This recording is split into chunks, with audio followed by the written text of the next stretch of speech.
ويعفو عن كثير وقد جاءكم من الله نور وكتاب مبين وقال النبي صلى الله عليه وسلم طوبى لمن يراني وآمن بي ثم طوبى ثم طوبى ثم طوبى liman amana bi walam yarani, rawahu Ahmad. Bersama saya ingin mengajak para jamaah untuk melafalkan bacaan-bacaan repetisi-repetisi, mudah-mudahan membawa berkah dan manfaat. Amin Allahumma amin. Ibu bapak sekalian ikuti bareng-bareng. A'udzu billahi minasy syaithanir rajim. Bismillahirrahmanirrahim. Laqad ja'akum rasulun min anfusikum azizun 'alaihi ma 'anittum harisun 'alaikum bil mu'minina raufur rahim. Fa in tawallaw faqul hasbiyallahu la ilaha illa huwa alaihi tawakkaltu wa huwa rabbul arsyil azim. Inna allaha wa malaikatahu yusalluna 'alan nabi ya ayyuhalladzina amanu sallu 'alaihi wa sallimu taslima. Allahumma salli ala sayyidina Muhammad wa ala ali sayyidina Muhammad kama sallaita ala sayyidina Ibrahim wa ala ali sayyidina Ibrahim wa barik ala sayyidina Muhammad wa ala ali sayyidina Muhammad kama barakta ala sayyidina Ibrahim wa ala ali sayyidina Ibrahim fil alamin innaka hamidum majid. Allahumma salli ala sayyidina Muhammad wa ala ali sayyidina Muhammad kama sallaita ala sayyidina Ibrahim wa ala ali sayyidina Ibrahim fil alamin innaka hamidum majid. Allahumma salli ala sayyidina Muhammad wa ashkini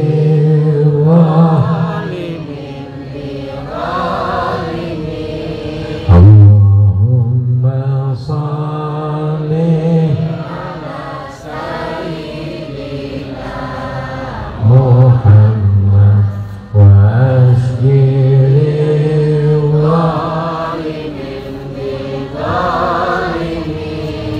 wa akhrijna min bainihim salimin wa ala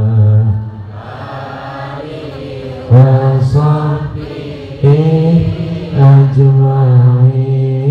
Sallallahu rabbuna ala nuril mubin Ahmad Mustafa Sayyidil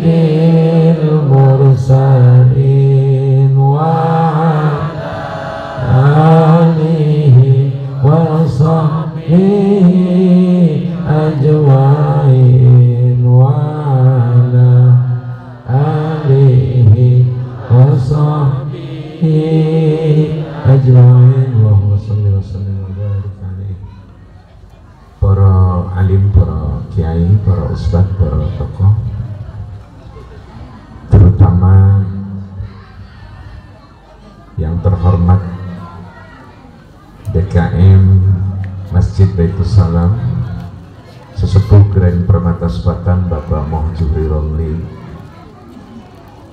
kemudian Pak Ustadz Hela Anwar, Pak Ustadz Mahfudin, Ustadz Anwar Tok, Ustadz Eko Sahroni, Ustadz Rodi Sutaryadi, Ketua Panitia Bapak Abdul Rojak, seluruh jajaran Ketua dan Pengurus TPA Al-Ikhlas, Penasihat Al-Ikhlas, Kepala Desa Pisangan Jaya Pak Mokhotib, nggih. Ono Pak Kepala Desanya ono. Dereng teko ya. Kemudian Ketua Dusun Pisangan Jaya Pak Wawan Saputra hadir. Ketua RW 10 GPS Ikin Kardadinata hadir. Ketua RT 1 sampai 12 ada semua. Wah, kayak mau bagi MBLT ya. Ketua RT 04 Agustiawan, Penasihat RT 04 Nur Rahim, ada lagi oh enggak perlu. Nah niki ditempatkan di meja artinya isyarat agar saya bacain gitu loh. Para ibu jamaah sekalian, tahun 1800, 1000 berapa? 800. Ini sebelum ke 571 Masehi Nabi dilahirkan. Di Demak Bintoro itu ada seorang bupati hobinya ngaji. Bahasanya kecilin Pak, supaya tidak feedback. Bu, saya ngomongnya ngangge bahasa Inggris, ngangge bahasa Jawa, ngangge bahasa Sunda, ngangge bahasa Indonesia. Campur. Lah sampean kertas bahasa Jawa. Kok sakit toh? J, matur suwun ya. Matur suwun. Niki wong Jawa akeh ya. Kata wong Jawa.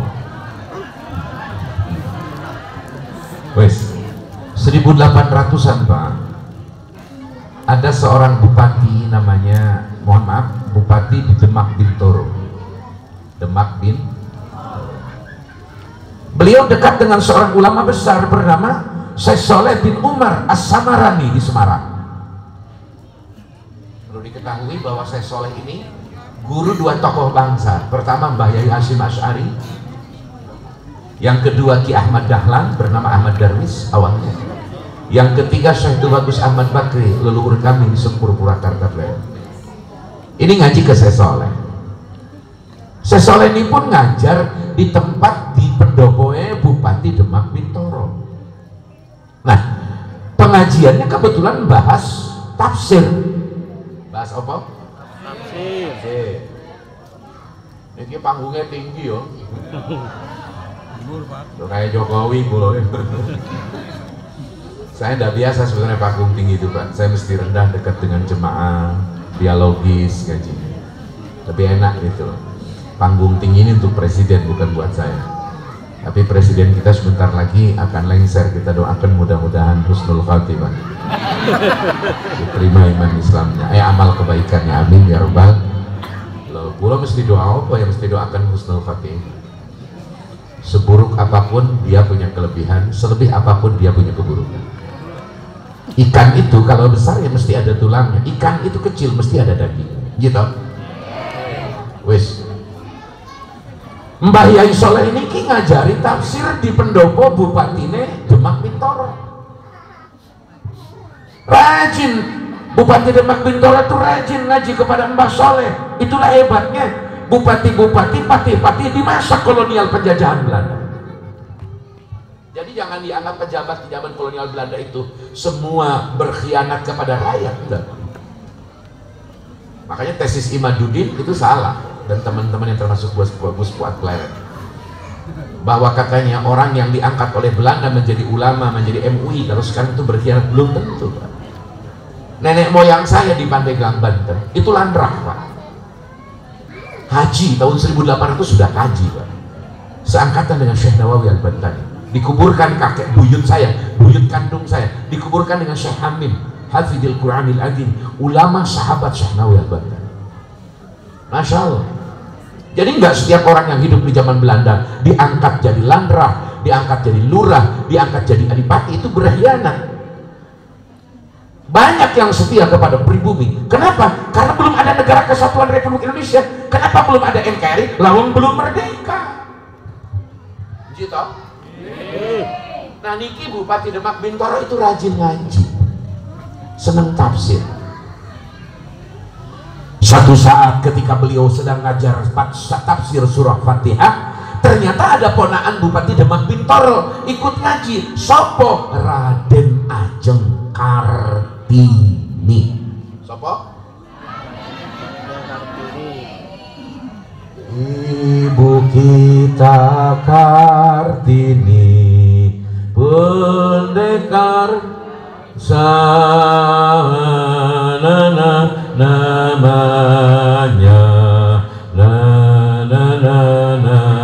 barang. Wahai engkau putri yang mulia, sungguh besar Indonesia. Ini saya mau runut Pak, mau runut.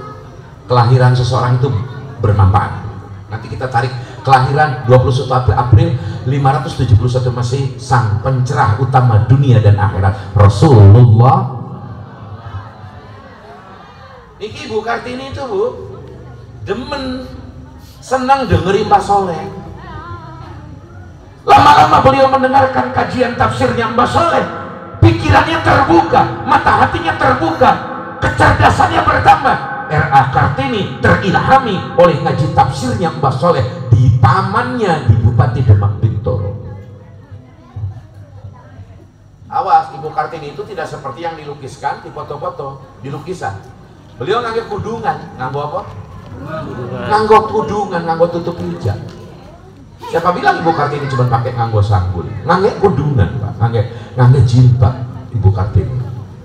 Cuman ya tadi kita juga harus jujur bahwa sejarah kita ini ditulis oleh Nyuwun Sewu, masih kepengaruh oleh Eropa kontinental. Many secret that's something. Saya kalau mau cerita nanti dianggap ekstrim Pak. Saya belajar sejarah tahunan Pak.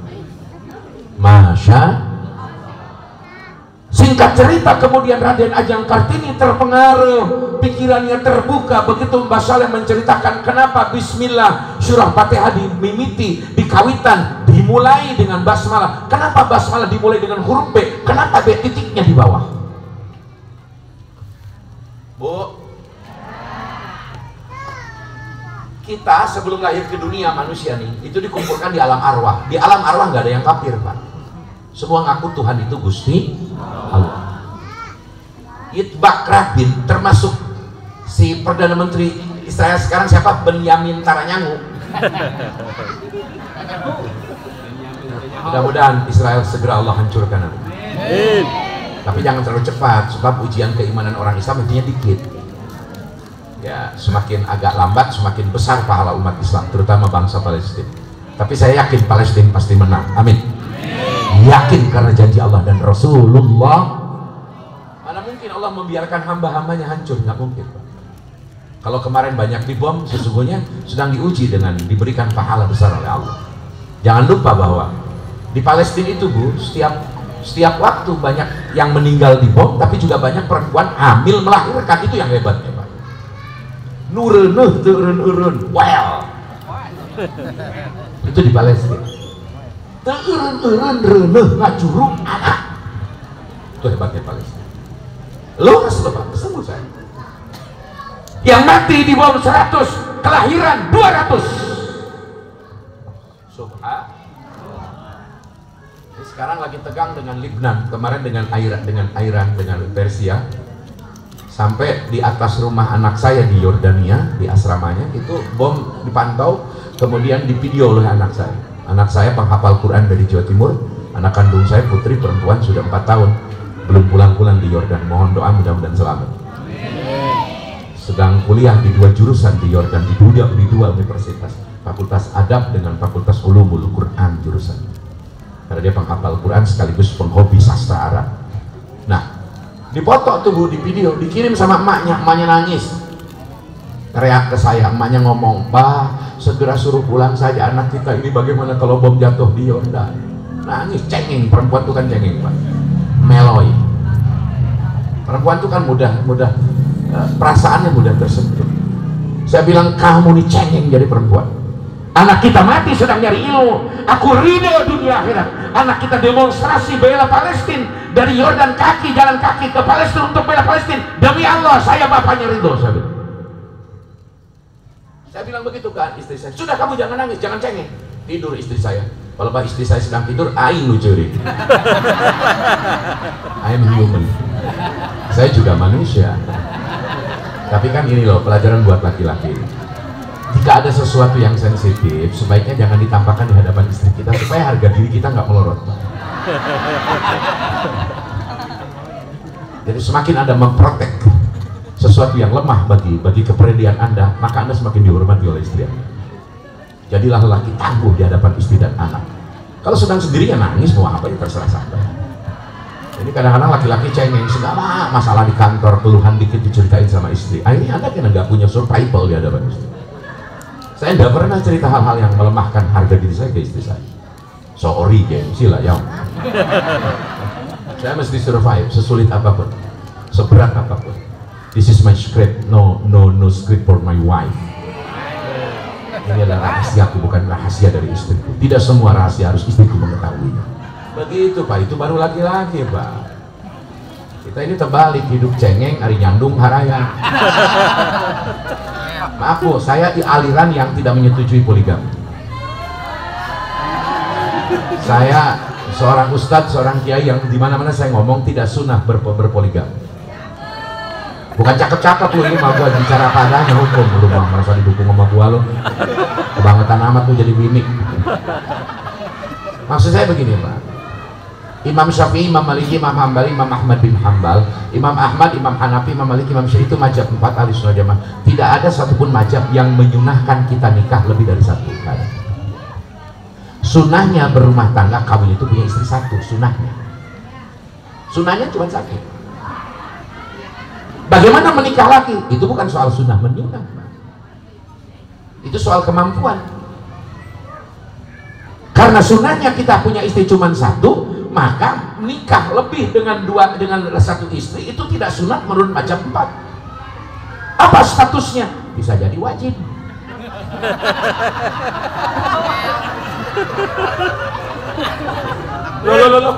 Loh iya.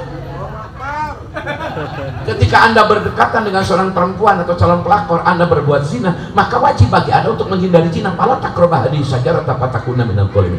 Hindari zina, muqaddimah zina saja. Tidak boleh dekat-dekat khalwat dengan perempuan yang bukan muhrim kalian. Maka ketimbang Anda terjebak ke dalam keharaman, wajib bagi Anda menghindari pengharaman dengan cara dinikahi.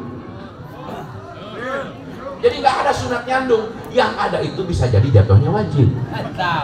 Cuman dengerin dulu, fa'in khiftum alla ta'dilu fawahida. Apabila kamu tidak bercukup kemampuan, tidak kompetensi, tidak memiliki kapasitas dan kapabilitas, tidak memiliki isi tas, jangan coba-coba. Wes. Begitu Ibu Kartini belajar tentang Fatihah, Masya Bu, ternyata Fatihah itu, mohon maaf, pernah diajarkan Nabi, diijazahkan ke Abil Abbas Al-Khadir Baliyah bin Malkan Nabi Hidri alaihissalam, termasuk kepada Nabi Ilyas alaihissalam. Masya Allah. Bahkan ketika kita semua di alam roh, ketika semua manusia belum berwujud insan, baru berupa roh, disebutnya darratul insaniyah. Lihat dalam berbagai tafsir, dikumpulkan kita di alam roh berupa darratul insaniyah pada hari Arafah, diperkirakan bertepatan dengan hari wukuf di Arafah 9 Dzulhijjah. Kita dikumpulkan oleh Allah, dan yang paling pertama alam arwah diajarkan oleh Allah terhadap huruf adalah huruf B, alastu birabbi. Maka kenapa Fatihah sebagai pembuka Al-Quran, dan kenapa Fatihah dimulai dengan surah Al-Fatihah dimulai dengan kalimat Bismillahirrahmanirrahim. Ketika kita masih di alam arwah, yang pertama diajarkan huruf B dikenalkan kepada manusia berupa arwah. Ini ilmu baru ini Pak, kalau jarang buka tafsir ya nggak ketemu Pak. Jadi sampean nyangoni saya nggak mubazir. Dapat ilmu baru barang Bu. Bismillahirrahmanirrahim. Huruf yang pertama dikenalkan di alam arwah adalah huruf B. Maka huruf B sumber semua kandungan makna, dari basmalah dan basmalah terhimpun semua kandungan surah Al-Fatihah yang 7 ayat. Pun demikian makna Al-Quran 30 juz terkandung dalam Fatihah. Maka betapa tinggi derajat huruf B. Bismillah bikana makana biyakunu mayakunu biwujida mawujida bi'adima ma'adima. Panjang. Ini di alam arwah. Betapa menarik ketika Raden Ajeng Kartini mendengarkan ulasan tafsir surah daripada surah Al-Fatihah di tempat pamannya Bupati Demak Bintoro, kemudian R.A. Kartini tercerahkan pikirannya, maka beliau berkirim surat kepada friendly-nya, kepada bestinya di Edinburgh Highland di Belanda.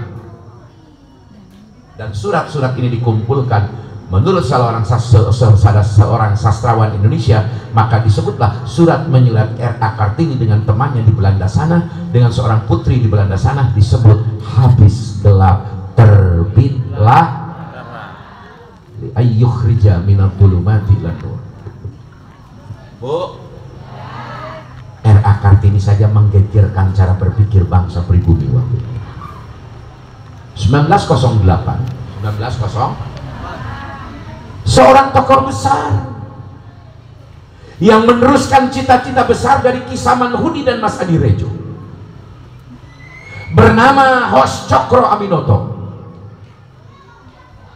yang merupakan bapak kebangkitan nasional pertama di Republik ini, yang diberikan amanah melanjutkan syarikat dagang Islam menjadi syarikat Islam, dan syarikat Islam menjadi kekuatan terbesar di perut kawah Chandra. Di muka syarikat Islam lah dilahirkan tokoh-tokoh besar. Digodoknya di sana Samaun, tokoh PKI, digodoknya Soekarno, tokoh nasionalis, digodoknya Kartosuwiryo, tokoh gerakan kanan Islam, digodoknya Abikusno Cokrowaryoso, digodoknya tokoh-tokoh besar di perut syarikat Islam.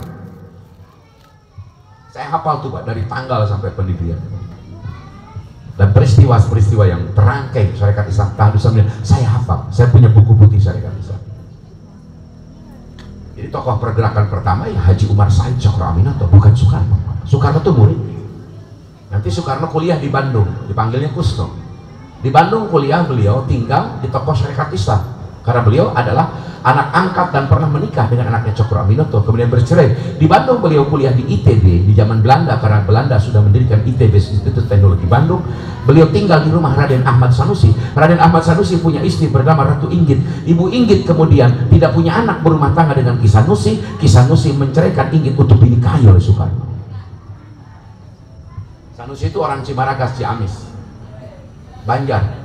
Banjar itu telah lahir seorang ulama besar namanya Syekhuna Khalil bin Ilyas, murid dari Ki Ahmad Sobari Cibedus. Ahmad Sobari Cibedus pernah dididik oleh langsung, pernah bertabaruk 12 tahun ngangon weduse kambingnya Syekhuna Khalil Bangkalan Madura.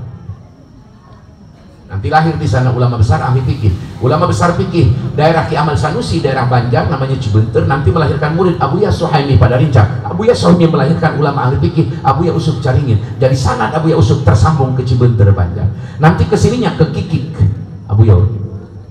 Itu murid-murid Syekhuna Khalil bin Ilyas. Nanti Syekhuna Khalil bin Ilyas punya saudara bernama Haji Idris, mewakafkan hartanya membangun masjid besar di kota Banjar. Dari Ki Idris ini punya cucu namanya Airin, calon gubernur. Itu cucu daripada Bapak Idris, ulama besar, tokoh besar. Saya tidak bermaksud kampanye, maksudnya bahwa Airin itu keturunan dari seorang ulama, sebagaimana Dimyati juga tokoh dari Pandeglang, dari Penes. Jadi kita punya calon gubernur semua bagus-bagus. Ada Pak Soni Andara dengan Dimyati, ada Airin dengan Sumardi. Dua-duanya adalah pasangan yang luar biasa. Kita doakan mudah-mudahan semuanya husnul khatimah. Aku orang patean, aku orang patean. Saya bukan jurkam siapa-siapa, tapi sebagai putra Banten saya punya tanggung jawab. Saya asli Pandeglang, cuman saya stay di Tasik. Saya menikah di Tasik dengan perempuan. Loh, sekarang ini kan sudah laki-laki kawin dengan laki-laki kok, di mana? Jangankan laki-laki dengan laki-laki, perempuan dengan perempuan pun LGBT sudah di mana-mana, ribuan, bahkan bisa boleh jadi 1 juta lebih Pak di Jakarta sana. Hati-hati. Jangankan laki ke laki Pak, kambing aja dikawin sekarang sama laki. Nauzubillah min. Wis, kita selesaikan. Syarikat Islam berdiri menjadi pencerah bangsa kita. Gerakan kebangkitan pertama, mendirikan partai pribumi pertama adalah Syarikat Islam di zaman kolonial Belanda sebelum merdeka. Nanti tahun 1918, 16 sampai 1926 lahir ormas-ormas besar semacam Muhammadiyah. Lahir lagi kemudian 1926 adalah daripada Nahdlatul Ulama. Kemudian 1916-nya lahir 1918-nya lahir juga di Banten Matlaul Anwar. Kelahiran itu ditunggu-tunggu. Kelahiran itu telah mencerahkan bangsa Nusantara agar berpikir benar, bertindak benar, bahwa sakitnya dijajah oleh penjajah kolonial Belanda telah menggelorakan semangat perjuangan. Kelahiran ormas, kelahiran tokoh Islam, kelahiran tokoh pergerakan begitu diidam-idamkan dan diidola-idolakan. Apatah lagi kelahiran baginda Rasulullah.